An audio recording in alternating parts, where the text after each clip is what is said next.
Mrs. Wranglerstar wants a greenhouse, so today I'm going to build her one. So here's the lumber package for our greenhouse. It's going to be 10 by 12 will be the dimension. It's going to have a gambrel roof, so we'll have nice tall sides on it.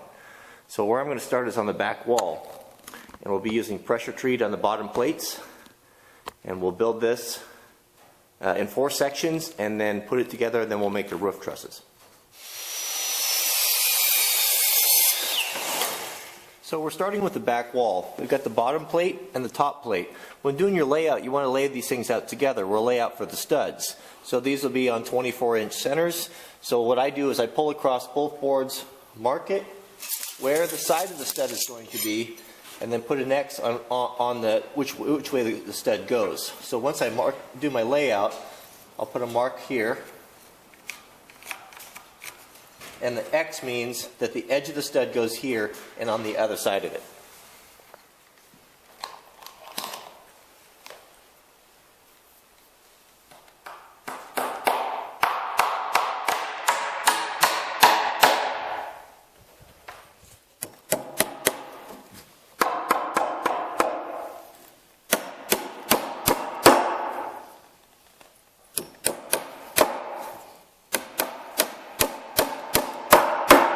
Back wall completed. That's 4 foot overall in height. That will be the height of the back wall, and the studs are cut at 45 inches, and the top and bottom plates are 1/18 3/8 if you want to copy this. And now we'll get to work on the sides.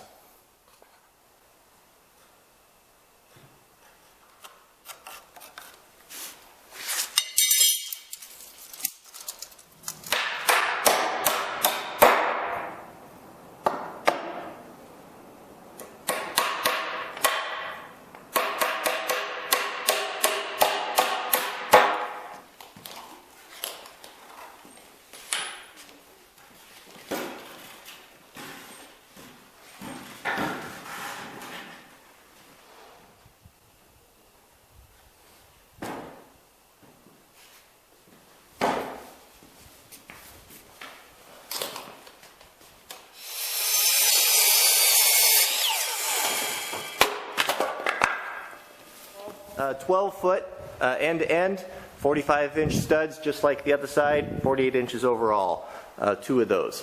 You'll see the studs are discolored a little bit. It's just I've scavenged a lot of 2x4s around here to try to save a few bucks by not having to buy everything brand new. So here's the front section of the greenhouse. This will be the entry door. So I've got all the layouts pulled, everything cut to length, and let's bang it together.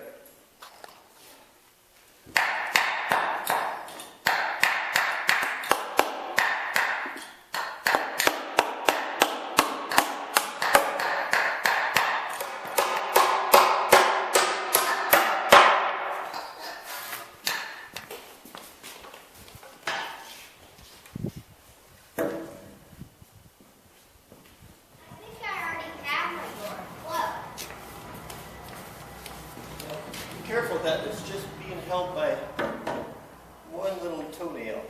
Grab me that little stud, that header there. It's quite useful being little. You just pop right through the door. Quite useful being little. All right. So I'll set up the camera, Jack, and you be the first. Jack, you're the first one through the new door.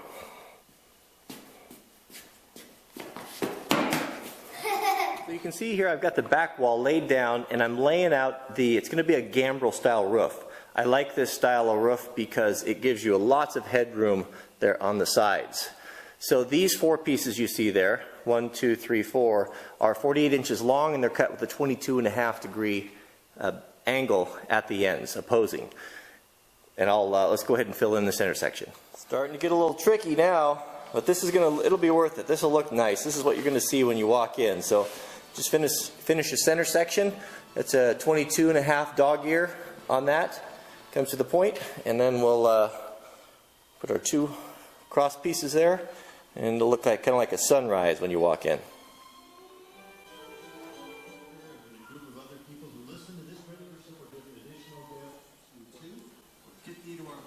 So there it is, the far end, the gambrel end, or gable I guess you'd call it. There's some math in that thing there. That'll bake your noodle.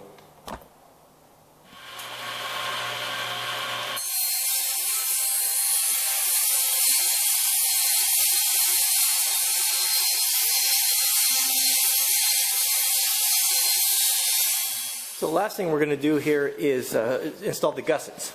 I've just ripped some strips off of sheets of plywood I had laying around here, and we'll cut these and put these on the corners like that, and we'll glue these and then screw them and let them set up, and then they'll be nice and strong. This is going to bear the weight from the snow and everything, and it needs to be strong, so we'll see to that.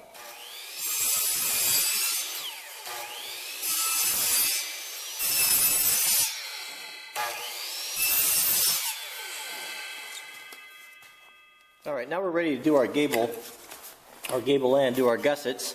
So we'll have our plywood pieces that we cut out. We're going to use some 1 5/8 screws and some wood glue. So I'm going to be sure that I've got my ends flushed up here. Remember, this is all going to, the back side of this is going to show. You might think you can be sloppy with this because you're going to cover it with gussets, but the back side you're going to look right through the clear, whatever clear material you use for your greenhouse, so you want it to be a good reflection on your abilities, so, or I do anyway. So we'll fit that, and then put some wood glue on there.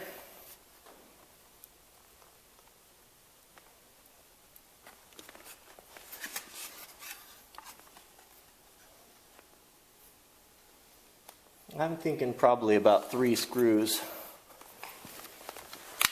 per side.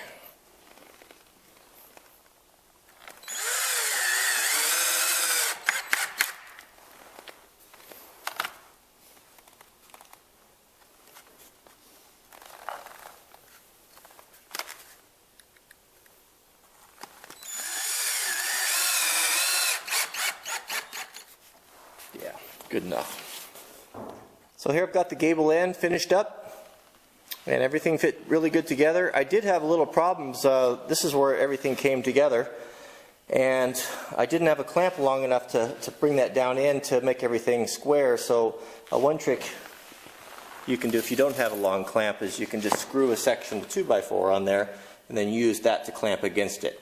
So the problem I ran into is that this lumber is not very square. I picked through lots of stuff last night that it was real garbage at the lumber yard, so this is the best stuff I could come up with.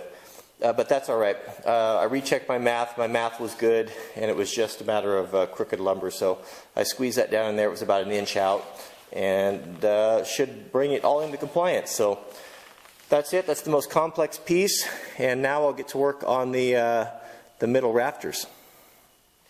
So now we're just down to the common rafters. There's 10 of these, and there's 2 pieces per rafter. So what we're going to do is we're going to connect these, and we're going to gusset them on both sides.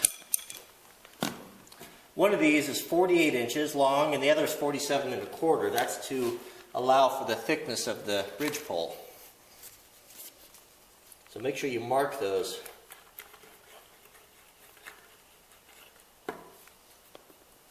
Because they're easy to get confused.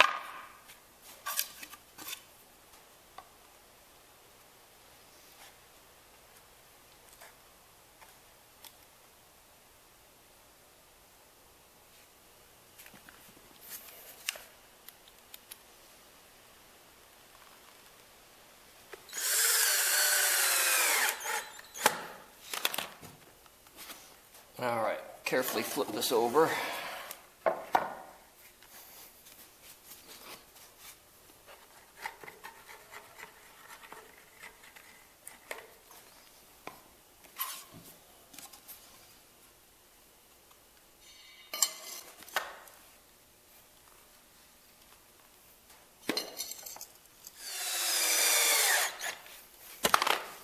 So there's the common rafter, 1 down, 9 to go.